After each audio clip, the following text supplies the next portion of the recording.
Good morning, students.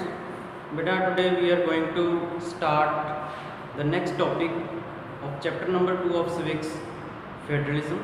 The topic is decentralization in India.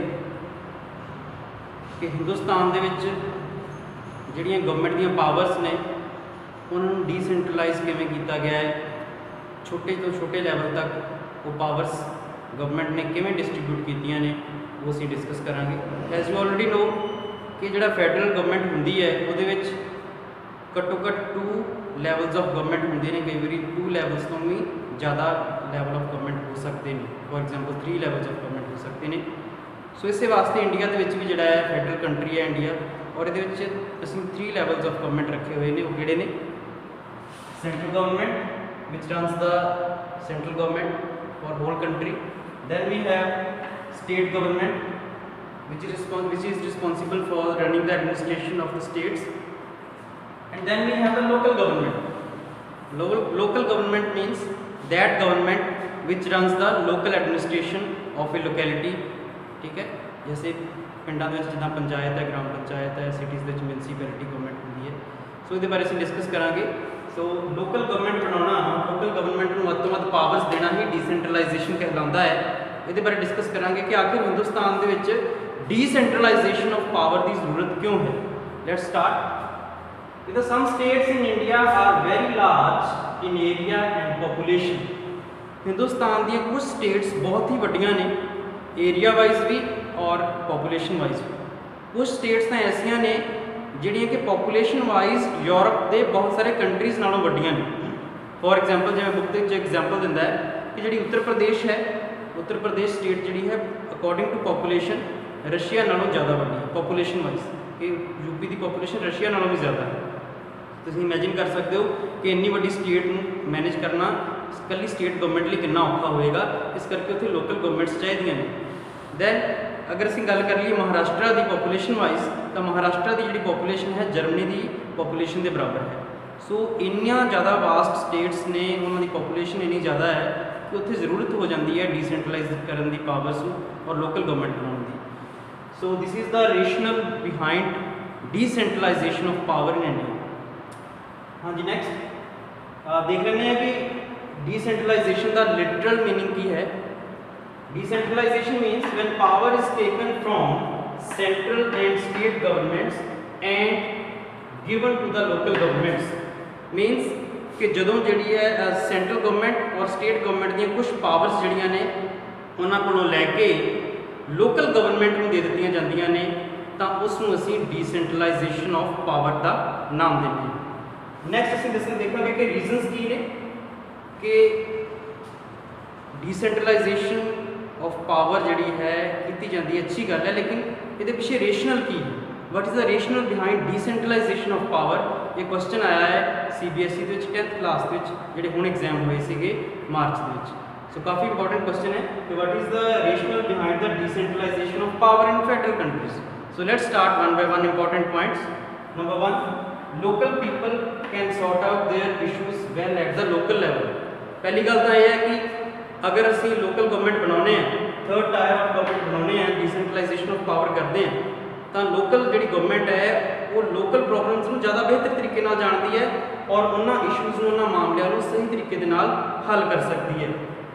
Next, better knowledge of local problems. ਉਹੀ ਗੱਲ ਆ ਗਈ ਕਿ ਜਿਹੜੀ ਲੋਕਲ ਗਵਰਨਮੈਂਟ ਹੈ ਉਹਨੂੰ ਆਪਣੀ ਲੋਕੈਲਿਟੀ ਦੀਆਂ ਪ੍ਰੋਬਲਮਸ ਦਾ ਬਿਹਤਰ ਅੰਦਾਜ਼ਾ ਹੁੰਦਾ ਹੈ। ਸਟੇਟ ਗਵਰਨਮੈਂਟ ਨੂੰ ਨਹੀਂ ਪਤਾ ਕਿ ਜਿਹੜਾ ਹੈ ਖਡੂਰ ਸਾਹਿਬ ਏਰੀਆ ਦੇ ਵਿੱਚ ਕੀ ਪ੍ਰੋਬਲਮ ਹੈ ਮੇਨ, ਉੱਥੇ ਦੀਆਂ ਗਲੀਆਂ ਜਿਹੜੀਆਂ ਨਾਲੀਆਂ ਨੇ ਪੱਕੀਆਂ ਨੇ ਕਿ ਨਹੀਂ, ਲੇਕਿਨ ਜਿਹੜੀ ਇੱਥੋਂ ਦੀ ਪੰਚਾਇਤ ਹੈ ਉਹਨੂੰ ਪਤਾ ਹੈ ਕਿ ਕਿੱਥੇ ਪ੍ਰੋਬਲਮ ਹੈ, ਕਿੱਥੇ ਪੈਸਾ ਲੱਗਣਾ ਹੈ। ਉਹ ਵੀ ਅਗਲਾ ਪੁਆਇੰਟ ਹੈ, know better where to spend money. So local government ਜਿਹੜੀ ਹੈ ਮਿਊਨਿਸਪੈਲਿਟੀ ਜਾਂ ਪੰਚਾਇਤ, ਉਹਨੂੰ ਪਤਾ ਹੁੰਦਾ ਹੈ ਕਿ ਸਾਡੇ ਏਰੀਆ ਦੇ ਵਿੱਚ ਕਿਹੜੀ ਚੀਜ਼ ਦੀ ਜ਼ਰੂਰਤ ਹੈ ਔਰ ਅਸੀਂ ਕਿੱਥੇ ਪੈਸਾ ਲਗਾਉਣਾ। ਸਟੇਟ ਜਾਂ ਸੈਂਟਰਲ ਗਵਰਨਮੈਂਟ ਜਿਹੜੀ ਹੈ ਲੋਕਲ ਲੈਵਲ 'ਤੇ ਆ ਕੇ ਇਕੱਲੀ ਪ੍ਰੋਬਲਮ ਨਹੀਂ ਦੇ ਸਕਦੀ।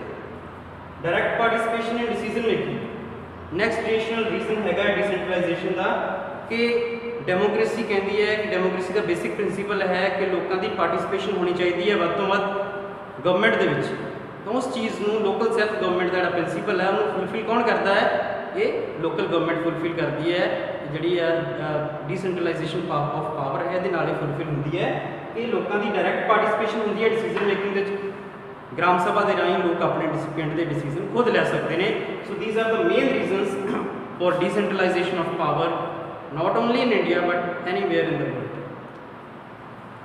अगे जे टॉपिक में असीं होर अगे कंटिन्यू रखांगे। ये स्टूडेंट्स मेरा टॉपिक में कंटिन्यू करते हैं। Our next topic is what steps were taken towards decentralization of power in 1992 by the Indian government। ये काफ़ी इंपॉर्टेंट क्वेश्चन है। रिसेंटली जोड़ा है CBSE बोर्ड के आया सीगा 10th क्लास में 3 मार्क्स के। सो असीं इहदे च देखना है कि इंडियन गवर्नमेंट ने 1992 ਦੇ ਵਿੱਚ ਡੀਸੈਂਟਰਲਾਈਜੇਸ਼ਨ ਨੂੰ ਹੋਰ ਵਧੀਆ ਕਰਨ ਦੇ ਲਈ ਕੀ ਸਟੈਪਸ ਉਠਾਏ ਸੀਗੇ ਉਹ ਅਸੀਂ ਦੇਖਦੇ ਹਾਂ। ਪਹਿਲਾਂ ਤਾਂ ਦੇਖਾਂਗੇ ਕਿ ਜ਼ਰੂਰਤ ਕਿਉਂ ਪਈ, why was there need to decentralize the powers. So first need ये सी कि देखो लोकल गवर्नमेंट जी है वो 1992 तो भी पहला दी सी, लेकिन लोकल गवर्नमेंट के कोल पावर्स बड़ियाँ घट सी। सेंट्रल गवर्नमेंट और स्टेट गवर्नमेंट जी सी बहुत इन्ने घट पावर्स दित्तियां हुई सीगियां लोकल गवर्नमेंट में, जिस करके लोकल गवर्नमेंट जी है एक तरह की सबॉर्डीनेट सी स्टेट गवर्नमेंट के अंडर रह के काम कर रही सी। दूजा सोर्सिस ऑफ इनकम भी इन्हों को काफ़ी घट सी, जिस करके भी जोड़ा है लोकल गवर्नमेंट जी है वो वधिया तरीके दे नाल काम नहीं सी कर सकती। नैक्सट है कि जिहड़ियां इलैक्शन सीगियां 1992 तो पहला 1992 तो पहला जिहड़ियां इलैक्शनस होंदियां सीगियां लोकल गवर्नमेंट दी वो भी रेगूलरली नहीं सी हो पा रही। सो ये भी काफ़ी बड़ी प्रॉब्लम सी। दैन सो इन्हां सारियां चीज़ों के कारण जोड़ा है 1992 के कॉन्स्टिट्यूशन के अमेंडमेंट की गई और अमेंडमेंट के राही संविधान के सोध के राही जोड़ा है लोकल गवर्नमेंट दी पावर्स काफ़ी बढ़ा दी गई। As it is said constitution was amended to make local government more powerful. So 1992 के इंडियन गवर्नमेंट ने इंडियन पार्लीमेंट ने संविधान के सोध की और उस सोध के राही जोड़ा है लोकल गवर्नमेंट को काफ़ी सारिया होर पावर्स दी गई। इस तरह डिसेंट्रलाइजेशन ऑफ पावर जोड़ा किया गया। देखा कि इस अमेंडमेंट के किहड़ियां प्रोविजनस की गई। सो किहड़े स्टैप से 1992 ले गए। पहला अमेंडमेंट की गई, अमेंडमेंट के राही it was made mandatory that regular elections will be held at the local level, कि लोकल लैवल के उपर मीनस पंचायत लैवल से या सिटीज़ के म्यूनसिपैलिटीज़ के लैवल से जिहड़ियां इलैक्शंस होंदियां ने रेगुलरली होणगियां, हर एक फिक्स पीरियड के बाद होनियां लाजमी है। Next seats reserve for SC ST and OBC। So local government के schedule caste, schedule tribe and other backward classes वास्ते जिहड़ियां सीट्स सीगियां उन्हां दी रिजर्वेशन कर दी गई।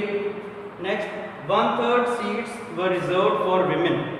सो ये भी प्रोविजन की गई कि लोकल गवर्नमेंट के औरतों वास्ते 1/3 सीट्स जिहड़ियां ने रिजर्व होणगियां। Next state election commission to conduct local elections, और ये भी प्रोविजन की गई कि लोकल गवर्नमेंट की जी इलैक्शन होएगी उस इलैक्शन को करवाने की रिस्पोंसिबिलिटी किहदी होएगी, स्टेट इलैक्शन कमीशन की। सो स्टेट इलैक्शन कमीशन बनाया गया। स्टेट इलैक्शन कमीशन ने ही लोकल गवर्नमेंट के भी इलैक्शंस करवाने से। Next state governments to share some of its powers and revenue with the local government bodies. State government को यह भी हिदायतां की गई हैं कि तुसीं अपनी कुछ पावर्स जिहड़ियां ने वो लोकल गवर्नमेंट के नाल शेयर करोगे ताकि लोकल गवर्नमेंट जी है खुद लोकल लैवल पर अपने डिसीजनस लै सके और लोकल गवर्नमेंट के जोड़े रिसोर्सिज ऑफ रेवन्यू सीगे वो भी बढ़ाए गए। स्टेट गवर्नमेंट को इंस्ट्रक्शन दी गई कि you will share your sources of revenue with the local government. So by taking these steps through the amendment of the constitution Indian government made the local government more powerful and hence decentralization took place in India in the year 1992.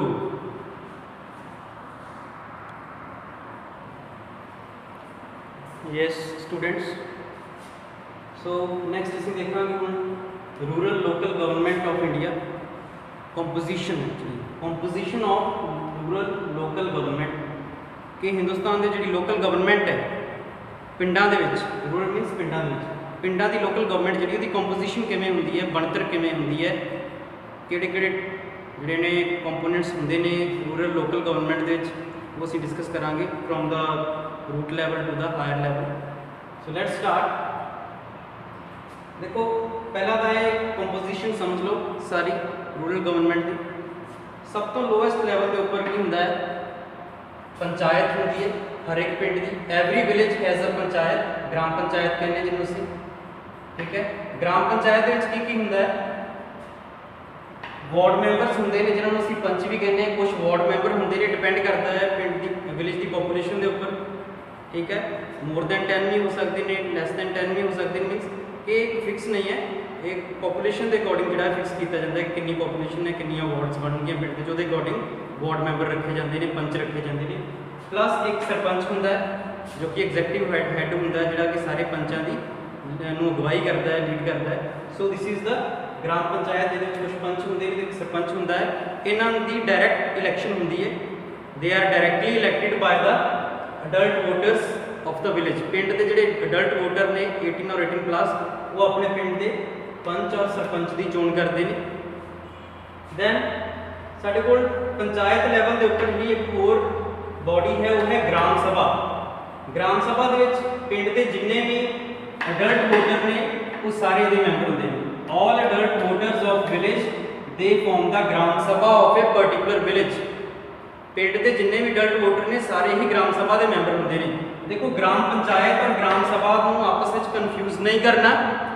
Gram panchayat ਉਹ ਹੈ ਜੋ ਅਸੀਂ ਵੋਟਾਂ ਪਾ ਕੇ ਚੁਣਦੇ ਹਾਂ, ਉਹਦੇ ਸਾਡੇ ਪੰਚ ਤੇ ਸਰਪੰਚ ਸ਼ਾਮਿਲ ਹੈ। ਲੇਕਿਨ ਗ੍ਰਾਮ ਸਭਾ ਕੀ ਹੈ, ਇਹਦੇ ਵਿੱਚ ਵੋਟਾਂ ਪਾਉਣ ਵਾਲੇ ਜਿਹੜੇ ਨੇ ਖੁਦ ਗ੍ਰਾਮ ਸਭਾ ਦੇ ਮੈਂਬਰ ਹੁੰਦੇ ਨੇ ਪਿੰਡ ਦੇ। ਸੋ ਹਰ ਇੱਕ ਪਿੰਡ ਦੀ ਆਪਣੀ ਆਪਣੀ, ਜਿੱਥੇ ਗ੍ਰਾਮ ਪੰਚਾਇਤ ਹੈ ਉੱਥੇ ਗ੍ਰਾਮ ਸਭਾ ਹੁੰਦੀ ਹੈ। ਗ੍ਰਾਮ ਸਭਾ ਦੇ ਵਿੱਚ all adult voters of the village are part of it। ਜਿਨ੍ਹਾਂ ਨੇ ਅਸੀਂ ਵੋਟਾਂ ਪਾਈਆਂ ਆ ਉਹ ਸਾਰੇ ਅਸੀਂ ਗ੍ਰਾਮ ਸਭਾ ਦੇ ਮੈਂਬਰ ਹਾਂ। ਸੋ ਦੇਖੋ ਗ੍ਰਾਮ ਸਭਾ ਕੀ ਕਰਦੀ ਹੈ, ਜਿੱਥੇ ਗ੍ਰਾਮ ਪੰਚਾਇਤ ਦਾ ਕੰਮ ਹੈ ਕਿ ਪਿੰਡ ਦੇ ਪ੍ਰੋਗਰਾਮਸ ਬਣਾਉਣੇ, ਪਿੰਡ ਦਾ ਐਡਮਿਨਿਸਟ੍ਰੇਸ਼ਨ ਚਲਾਉਣਾ, ਠੀਕ ਹੈ। ਜੋ ਵੀ ਪਿੰਡ ਦੇ ਵਿੱਚ ਕੰਮ ਹੋਣ ਵਾਲੇ ਨੇ ਸਾਰੇ ਕੰਮ ਕਰਾਉਣੇ, ਐਗਜ਼ੈਕਟਿਵ ਪਾਲਿਸੀਜ਼ ਬਣਾਉਣੀਆਂ ਪਿੰਡ ਦੀਆਂ। ਉੱਥੇ ਹੀ ਗ੍ਰਾਮ ਸਭਾ ਦਾ ਕੰਮ ਹੈ ਗ੍ਰਾਮ ਪੰਚਾਇਤ ਨੂੰ ਰਿਸਪੌਂਸੀਬਲ ਬਣਾਉਣਾ। ਸੋ ਕਾਨੂੰਨ ਦੇ ਰਾਹੀਂ ਵਿਵਸਥਾ ਹੈ ਕਿ ਗ੍ਰਾਮ ਸਭਾ ਦੀ ਘੱਟੋ ਘੱਟ 2 ਜਾਂ 3 ਮੀਟਿੰਗਸ ਹੋਣੀਆਂ ਜ਼ਰੂਰੀ ਨੇ ਇੱਕ ਸਾਲ ਦੇ ਵਿੱਚ। ਇੱਕ ਸਾਲ ਦੇ ਵਿੱਚ 2 ਜਾਂ 3 ਮੀਟਿੰਗਸ ਹੋਣੀਆਂ ਜ਼ਰੂਰੀ ਨੇ, ਜਿੱਥੇ ਪਿੰਡ ਦੇ ਸਾਰੇ ਵੋਟਰ ਇਕੱਠੇ ਹੋਣ ਔਰ ਇਕੱਠੇ ਹੋ ਕੇ ਗ੍ਰਾਮ ਪੰਚਾਇਤ ਨੂੰ ਸਵਾਲ ਕਰਨ ਕਿ ਤੁਸੀਂ ਕੀ ਕਰ ਰਹੇ ਹੋ, ਕੀ ਵਿਕਾਸ ਤੇ ਕੰਮ ਕਰ ਰਹੇ ਹੋ, ਉਹ ਸਾਰਾ ਕੁਝ ਕੁਐਸਚਨ ਕੀਤਾ ਜਾ ਸਕਦਾ ਹੈ। ਪਲੱਸ ਗ੍ਰਾਮ ਸਭਾ ਕੋਲ ਇਹ ਵੀ ਅਥਾਰਟੀ ਹੈ ਕਿ ਜੋ ਗ੍ਰਾਮ ਪੰਚਾਇਤ ਦਾ ਸਾਲਾਨਾ ਬਜਟ ਹੈ, ਐਨੂਅਲ ਬਜਟ ਹੈ, ਉਹਨੂੰ ਆਪਣੀ ਅਪਰੂਵਲ ਦਿੰਦੀ ਹੈ ਗ੍ਰਾਮ ਸਭਾ। ਸੋ ਗ੍ਰਾਮ ਸਭਾ ਜਿਹੜੀ ਹੈ ਗ੍ਰਾਮ ਪੰਚਾਇਤ ਨੂੰ ਰਿਸਪੌਂਸੀਬਲ ਬਣਾਉਂਦੀ ਹੈ। ਸੋ ਦੋਨੋਂ ਹੀ ਜਿਹੜੇ ਨੇ ਪਿੰਡ ਦੀ ਪੰਚਾਇਤ ਦਾ ਪਾਰਟ ਨੇ, ਠੀਕ ਹੈ, ਲੋਕਲ ਗਵਰਨਮੈਂਟ ਦਾ ਪਾਰਟ ਨੇ। ਸੋ ਪੰਚਾਇਤ ਤੋਂ ਅਸੀਂ ਅੱਗੇ ਵਧਦੇ ਹਾਂ। ਦੇਖੋ ਹਰ ਇੱਕ ਵਿਲੇਜ ਦੀ ਇੱਕ ਪੰਚਾਇਤ ਹੁੰਦੀ ਹੈ, ਕਈ ਵਾਰੀ 2 ਛੋਟੇ ਪਿੰਡਾਂ ਦੀ ਇੱਕ ਪੰਚਾਇਤ ਵੀ ਹੋ ਸਕਦੀ ਹੈ। ਸੋ ਹਰ ਇੱਕ ਵਿਲੇਜ ਦੀ ਆਪਣੀ ਆਪਣੀ ਪੰਚਾਇਤ ਹੁੰਦੀ ਹੈ ਔਰ ਕੁਝ ਪਿੰਡਾਂ ਦੀ ਪੰਚਾਇਤ ਮਿਲ ਕੇ ਜਿਹੜੀ ਹੈ ਇੱਕ ਬਲਾਕ ਬਣਾਉਂਦੀ ਹੈ। ਇੱਕ ਬਲਾਕ ਦੇ ਵਿੱਚ ਕੁਝ ਪਿੰਡ ਜਿਹੜੇ ਨੇ ਉਹਨਾਂ ਦੀਆਂ ਪੰਚਾਇਤਾਂ ਸ਼ਾਮਿਲ ਕੀਤੀਆਂ ਜਾ ਸਕਦੀਆਂ ਨੇ। ਸੋ ਪੰਚਾਇਤ 1, ਪੰਚਾਇਤ 2, ਪੰਚਾਇਤ 3, ਪੰਚਾਇਤ 4 ਵੀ ਹੋ ਸਕਦੀ ਹੈ, ਪੰਚਾਇਤ 5 ਵੀ ਹੋ ਸਕਦੀ ਹੈ। ਸੋ ਕੁਝ ਪਿੰਡਾਂ ਦੀਆਂ ਪੰਚਾਇਤਾਂ ਨੂੰ ਇਕੱਠਿਆਂ ਕਰਕੇ ਇੱਕ ਬਲਾਕ ਬਣਾਇਆ ਜਾਂਦਾ ਹੈ। ਇਸ ਨੂੰ ਬਲਾਕ ਵੀ ਕਹਿੰਦੇ ਨੇ, ਪੰਚਾਇਤ ਸਮਿਤੀ ਦਾ ਨਾਮ ਵੀ ਦਿੱਤਾ ਜਾਂਦਾ ਹੈ ਔਰ ਮੰਡਲ ਦਾ ਨਾਮ ਵੀ ਦਿੱਤਾ ਜਾਂਦਾ ਹੈ। ਸੋ ਕੁਝ ਪੰਚਾਇਤਾਂ ਮਿਲ ਕੇ ਇੱਕ ਬਲਾਕ ਫਾਰਮ ਅਪ ਕਰਦੀਆਂ ਨੇ, ਠੀਕ ਹੈ। ਸੋ ਇਸੇ ਤਰ੍ਹਾਂ ਹੀ ਅਗਲਾ ਗਰੁੱਪ ਪੰਚਾਇਤਾਂ ਦਾ ਜਿਹੜਾ ਵੱਖਰਾ ਬਲਾਕ ਫਾਰਮ ਕਰੇਗਾ, ਥਰਡ ਗਰੁੱਪ ਪੰਚਾਇਤਾਂ ਦਾ ਮਿਲ ਕੇ ਵੱਖਰਾ ਬਲਾਕ ਫਾਰਮ ਕਰੇਗਾ। ਇਸੇ ਕਰਕੇ ਅਲੱਗ-ਅਲੱਗ ਪਿੰਡਾਂ ਦੇ ਜਿਹੜੇ ਗਰੁੱਪ ਨੇ ਉਹਨਾਂ ਨੂੰ ਅਲੱਗ-ਅਲੱਗ ਬਲਾਕਸ ਵਿੱਚ ਰੱਖਿਆ ਜਾਂਦਾ ਹੈ। ਸੋ ਇਹ ਗਰੁੱਪ ਆਫ ਪੰਚਾਇਤਸ ਦੇ ਫਾਰਮ ਅ ਬਲਾਕ। ਦੈਨ ਜਿੰਨੇ ਵੀ ਬਲਾਕ ਨੇ ਇੱਕ ਜ਼ਿਲ੍ਹੇ ਦੇ ਵਿੱਚ, ਬਲਾਕ 1, 2, 3, 4, 5 ਜਿੰਨੇ ਵੀ ਬਲਾਕ ਹੋਣਗੇ, all the blocks they group together and they form the ਜ਼ਿਲ੍ਹਾ ਪ੍ਰੀਸ਼ਦ। ਬਲਾਕਸ ਜਿਹੜੇ ਨੇ ਉਹ ਮਿਲ ਕੇ ਜ਼ਿਲ੍ਹਾ ਪ੍ਰੀਸ਼ਦ ਬਣਾਉਂਦੇ ਨੇ। ਫਿਰ ਤੋਂ ਕਲੀਅਰ ਕਰਦਾ, ਪੰਚਾਇਤ ਦਾ ਗਰੁੱਪ ਜਿਹੜਾ ਹੈ ਬਲਾਕ ਬਣਾਉਂਦਾ ਹੈ, ਬਲਾਕਸ ਦਾ ਗਰੁੱਪ ਜਿਹੜਾ ਹੈ ਉਹ ਜ਼ਿਲ੍ਹਾ ਪ੍ਰੀਸ਼ਦ ਬਣਾਉਂਦਾ ਹੈ, ਜੋ ਕਿ ਜ਼ਿਲ੍ਹੇ ਦੀ ਸੁਪਰੀਮ ਅਥਾਰਟੀ ਹੈ ਲੋਕਲ ਗਵਰਨਮੈਂਟ ਦੇ ਵਿੱਚ। ਔਰ ਜ਼ਿਲ੍ਹਾ ਪ੍ਰੀਸ਼ਦ ਜਿਹੜੀ ਹੈ ਉਹਦਾ ਇੱਕ ਹੈੱਡ ਹੁੰਦਾ ਹੈ ਜਿਹਨੂੰ ਚੇਅਰਪਰਸਨ ਕਿਹਾ ਜਾਂਦਾ ਹੈ। ਜ਼ਿਲ੍ਹਾ ਪ੍ਰੀਸ਼ਦ ਚੇਅਰਪਰਸਨ ਦਾ ਨਾਮ ਦਿੱਤਾ ਜਾਂਦਾ ਹੈ, ਉਹਦਾ ਹੈੱਡ ਆਫ ਜ਼ਿਲ੍ਹਾ ਪ੍ਰੀਸ਼ਦ, ਠੀਕ ਹੈ ਜੀ। ਸੋ ਜ਼ਿਲ੍ਹਾ ਪ੍ਰੀਸ਼ਦ ਦੇ ਅੰਡਰ ਬਲਾਕਸ ਨੇ, ਬਲਾਕਸ ਦੇ ਅੰਡਰ ਪੰਚਾਇਤ, ਔਰ ਪੰਚਾਇਤ ਵਿੱਚ ਸਾਨੂੰ ਪਤਾ ਹੈ ਗ੍ਰਾਮ ਪੰਚਾਇਤ ਹੈ, ਗ੍ਰਾਮ ਸਭਾ ਹੈ। So this is the structure of local rural government।